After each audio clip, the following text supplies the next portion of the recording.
Nicolas மதுரோவை தூக்குனதுக்கு அப்புறம் அமெரிக்காவுக்கு ஏகப்பட்ட மைலேஜ் ஆன் ஸ்பாட்ல இருந்து ஃபியூச்சர் வரையும் சும்மா தட்டி தூக்கி வச்சிருக்காங்க. ஒவ்வொன்றா விரிவா ஒவ்வொரு காலகட்டங்கள்ல பார்ப்போம். இதுல மெயின் பிளேயர் ரஷ்யா அடி வாங்குது. அதாவது முக்கியமான கூட்டாளியை காப்பாற்ற ரஷ்யா தவறிடுச்சு.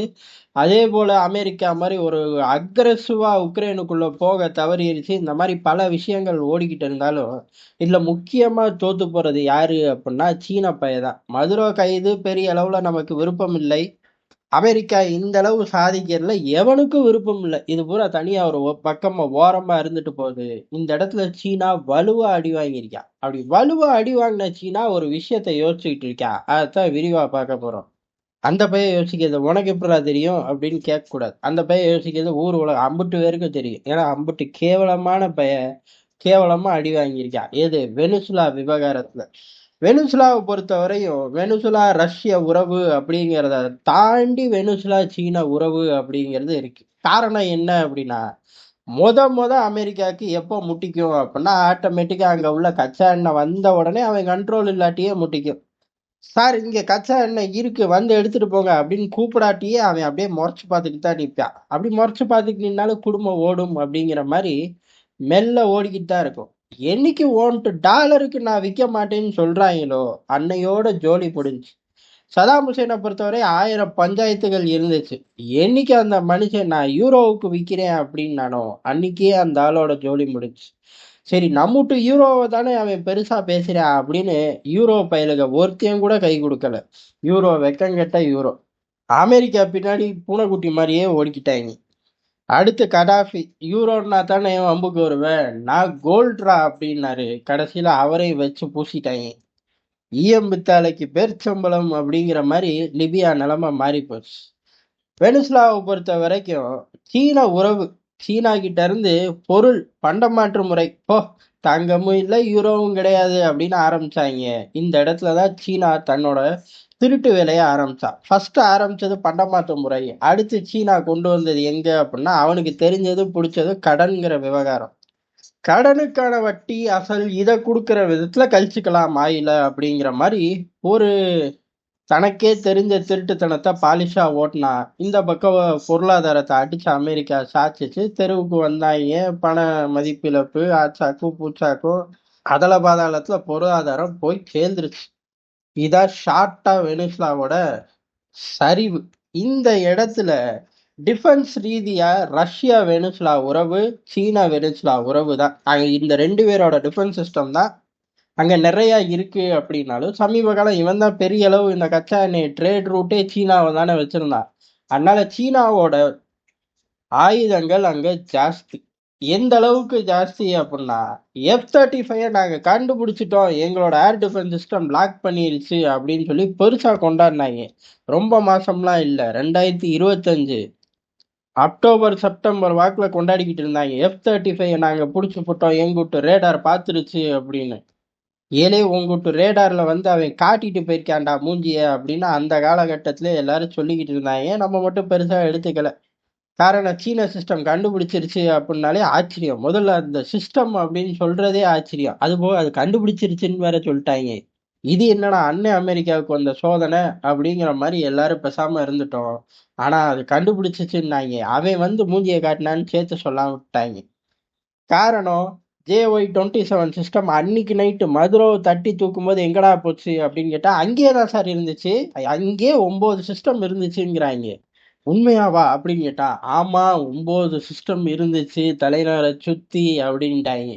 சரி அது மட்டும் தானா அப்படின்னு கேட்டா இது ரொம்ப தூரத்துல F-35 அங்க டேக் ஆஃப் ஆனவனே கண்டுபிடிக்கிறதுக்கு தான் JY-27 வச்சிருந்தான். அதுக்கடுத்து இங்கிட்டு அங்கிட்டு எங்கிட்டாச்சும் ஒரு பேஸ்ல இருந்து டக்குன்னு வந்து அப்படி ஜமுக்குன்னு நின்ட்டாங்க அப்படின்னா அதை கண்டுபிடிக்க தான் JY-L1 வச்சிருந்தோம் அப்படின்னாங்க. JY-L1 பேர் வச்சு அது பர்ஃபார்மன்ஸ் பண்ணுச்சா அப்படின்னு கேட்டா அது நீ மதுரோவை தான் கேட்கணும்ட்டாங்க. அடே அந்தால அமெரிக்கா கைதிடா போய் கேட்க முடியாது அப்படின்னா அதான் எங்களுக்கு நிம்மதி அப்படிங்கிறாங்க. அடுத்த சிஸ்டம் நமக்கெல்லாம் தெரிஞ்ச சிஸ்டம் பிடிச்ச சிஸ்டம் ஏன் அப்படின்னா HQ-9 HQ-12 கேட்கவே வேணாம். நம்ம பாகிஸ்தான் கிட்ட தூக்கி போட்டு மிதிச்சோம்.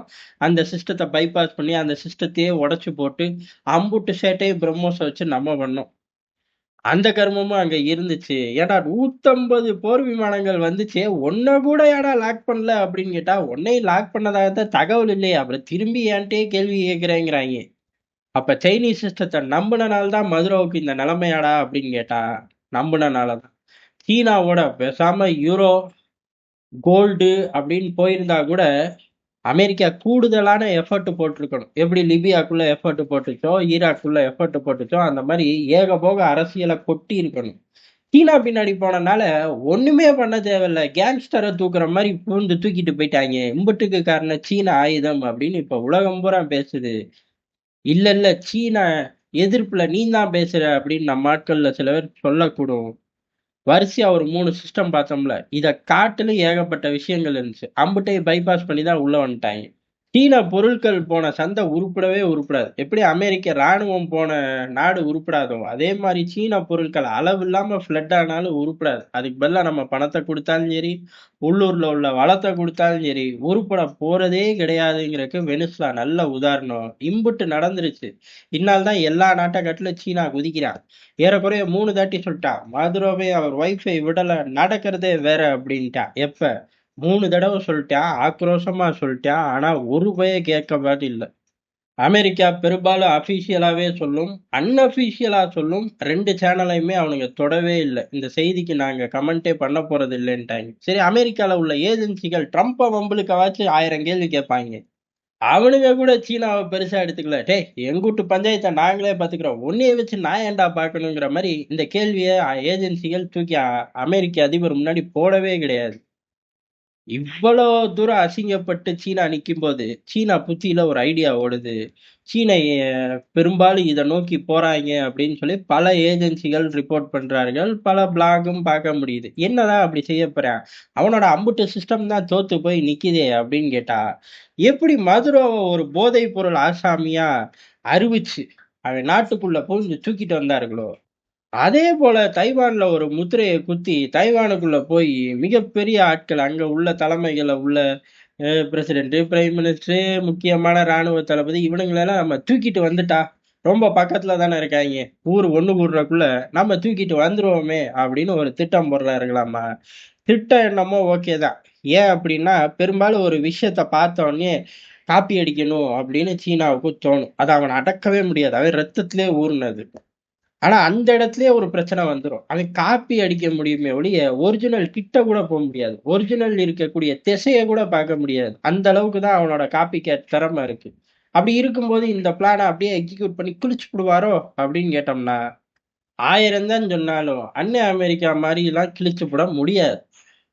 காரணம் நிறைய இருக்கு. வேடிக்கையா 2, 3 பார்ப்போம். ஒருவேளை திட்டங்கள் தீட்டுறார்கள். அந்த சாப்பர்ல தண்ணிய ஊத்தி வச்சுப்புடுவாங்க சீனக்காரங்க. ஒருவேளை திட்டங்கள் தீட்டுறாங்க. அந்த ப்ளூ பிரிண்ட் எடுத்து சிஐஏ கிட்டயே வித்துருவாங்க சீனர்கள். இதை தாண்டி 3வது தான் ஹைலைட். அதான் முதல் சொல்லியிருக்கணும். சஸ்பென்ஸை உடைக்க கூடாதுன்னு 3வது கொண்டு போறேன். அதிபர் ஷி ஜின்பிங் இப்படி ஒரு திட்டத்தை போடுங்கடா அப்படிம்பாரு. ட்ரம்ப் போய் இப்படி ஒரு திட்டத்தை போடுங்கடான்னு போட்டாங்க. 4 நாள் முன்னாடியே அப்ரூவல் எல்லாம் கொடுத்துட்டாங்களாமா. ஏது மதுரை தூக்குன அன்னைக்கு 4 நாள் முன்னாடியே தூக்க வேண்டியது.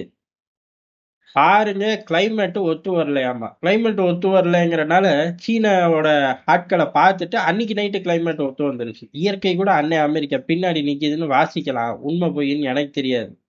நம்மூட்டு வெதர்களே சொன்ன பேச்சு கேட்க மாட்டேங்குது. மார்கழி மாசம் குளிர், ஊரெறிஞ்ச உண்மை. ஆனா இந்த தாட்டி அப்படியே அடிச்சிச்சு.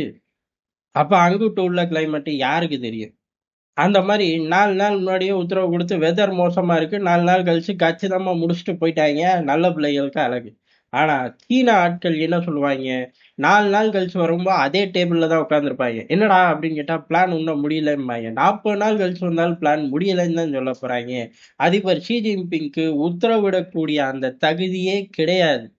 காரணம், அவர் தினமும் உத்தரவிடத்தான் செய்யறாரு. ராணுவம் ஒரு அடி நகர்றது இல்லையே. அப்ப இதுக்கு தைவானுக்கு மட்டும் அமெரிக்க பிளானை நோக்கி நகர்ந்துருமா அப்படின்னு கேட்டா, நமக்கு தெரிஞ்சு உலகத்துக்கு தெரிஞ்சு நகர வாய்ப்பு இல்லை. அப்ப எதுக்கு இந்த வெட்டி வேலை அப்படின்னு கேட்டோம்னா, ஆயுதம் பூரா அங்க படுத்துக்குச்சு.